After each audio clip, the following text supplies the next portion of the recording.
क्या आप सभी ने कभी ये गौर किया है कि जुमा की नमाज होती है, संडे का मास होता है, मगर हिंदुओं के पास क्या है?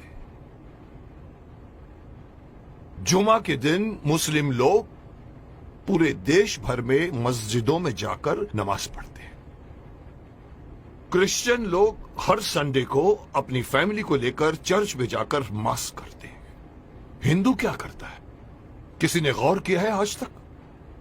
और फिर हम शिकायत करते हैं कि हमारे में एकता नहीं है। मुझे कल एक डिस्टर्बिंग चीज देखने को मिली टीवी पर। विश्लेषण करके मुझे बताया गया है, मैंने देखा कि पूरे वर्ल्ड में 190 करोड़ मुस्लिम्स हैं, मुस्लिम राष्ट्रों से मिलाकर। हिंदुस्तान में 100 करोड़ हिंदू हैं, लेकिन वो 190 करोड़ मुस्लिम एक कॉल पर इकट्ठे हो सकते हैं, हो जाते हैं। अगर मैं सिंपल वे से कहूं, एक सीटी मारते ही सब लोग एकजुट हो सकते हैं। क्रिश्चियन लोग मिलकर एक दूसरे से फोर्स बन सकते हैं, लेकिन हिंदुओं का क्या भाई? कोई हिंदुओं के पास में कोई एक ऐसी मैकेनिज्म है जिसके द्वारा पूरे 100 करोड़ हिंदू जाने एक दूसरे को? अरे साहब, नेक्स्ट फ्लैट में कौन रहता है हमें ये भी नहीं पता होता। मुंबई सिटी या हर सिटी की ये बात है। मैं ये कहना चाहता हूं कि हिंदुओं को मैं अगेन मैं वही कहूंगा कि मैं कहना चाहता हूं कि मुझे पता नहीं कि मेरी बात में कितना वजन है, लेकिन मैं पूरे देश के धर्माचार्यों को, मैं देश के पूरे संत समाज के जो बड़े बड़े आसीन पदासीन है, मैं उनको कहना चाहूंगा, आह्वान कीजिए, आप एक दिन मुकर्रर कीजिए, एक दिन फिक्स कीजिए, हफ्ते में एक दिन आप अपना लीजिए। और अगर मुझसे पूछो तो वो मंगलवार आ सकता है, क्योंकि मंगलवार हनुमान का दिन है, हनुमान जी का दिन है। एक दिन मुकर्रर कीजिए, एक दिन फिक्स कीजिए, जिसमें पूरे देश भर के लोग अपने अपने इलाके के मंदिरों में जाकर 1 घंटे के लिए बैठ जाएं। क्या करेंगे आप लोग बैठकर? मुस्लिम लोग नमाज पढ़ते हैं, क्रिश्चियन लोग उनका एक अपना सिस्टम होता है, उनके फादर बोलते हैं। आप लोगों को, हिंदुओं को, कोई सिस्टम बनाने की कोई जरूरत नहीं, कोई आरती नहीं, कोई पूजा नहीं। आप ओमकार नाथ का जाप कीजिए। ओम, 1 घंटे तक पूरा, जितने भी लोग, चाहे 50 हो, चाहे 100 हो, चाहे 200 हो, एक साथ मिलकर 1 घंटे तक आप ओंकार नाथ का जाप कीजिए। दूसरा ऑप्शन मैं दे रहा हूं, ओम नमः शिवाय, ओम नमः, इसका पाठ करिए आप 1 घंटे तक, या फिर गायत्री मंत्र का जाप कीजिए।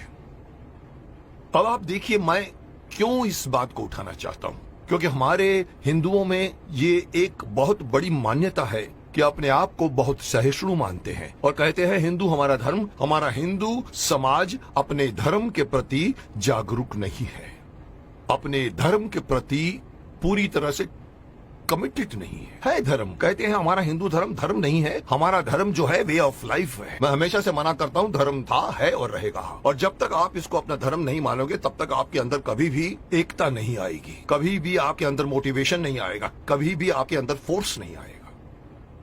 इसलिए मैं चाहता हूं कि सारे हमारे पूरे देश में, आप इमेजिन कीजिए कि एक साथ पूरे देश में आप एक टाइम फिक्स कीजिए। मेरे हिसाब से रात को 7 से 8 बजे का टाइम फिक्स कीजिए। सब लोग अपना अपना काम छोड़कर अपने नजदीक के मंदिर में जाएं, 1 घंटा बैठें और 1 घंटा बैठ के अपनी सभा होगी, जिसका नाम मैं सजेस्ट करना चाहता हूं। हो सकता है नाम इसका मंगल धार्मिक सभा हो सकती है, या मंगल धार्मिक मिलन हो सकता है, या मंगल धार्मिक मिलाप हो सकता है। आप लोग वहां जाइए। हर हिंदू, मैं अगेन बात करना चाहूंगा, इसमें बौद्ध भी आ जाते हैं, सिख भी आ जाते हैं, जैन भी आ जाते हैं, उनको भी आना पड़ेगा, उनको भी साथ में आना पड़ेगा, क्योंकि 100 करोड़ में उनकी गिनती होती है।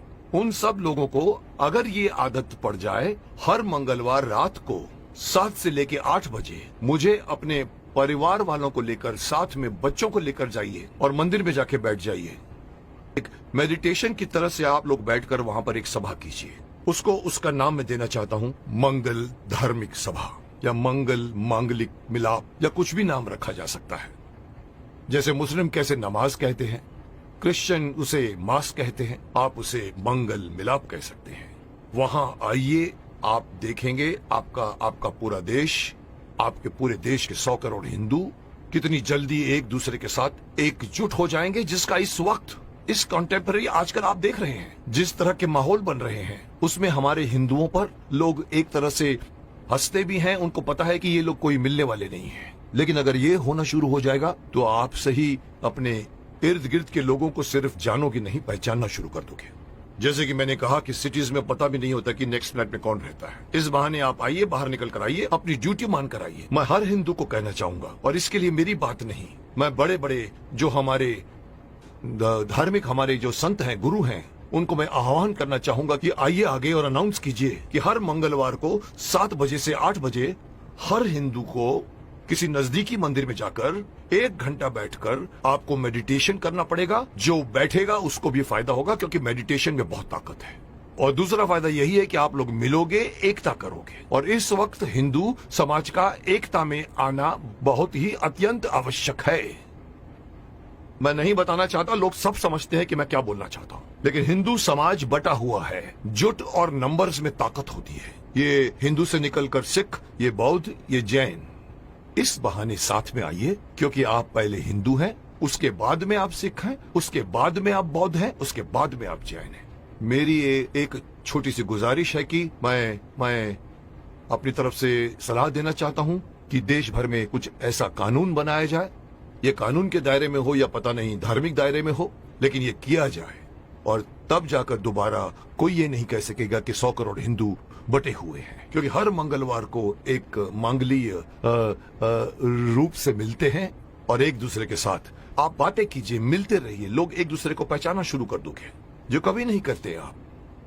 अंत में मैं हर हिंदू को इस बात से आगाह करना चाहूंगा कि अगर आप अपना फायदा चाहते हैं, अपने देश की भलाई चाहते हैं, अपने समाज की, अपने परिवार की भलाई चाहते हैं, तो एक होइए।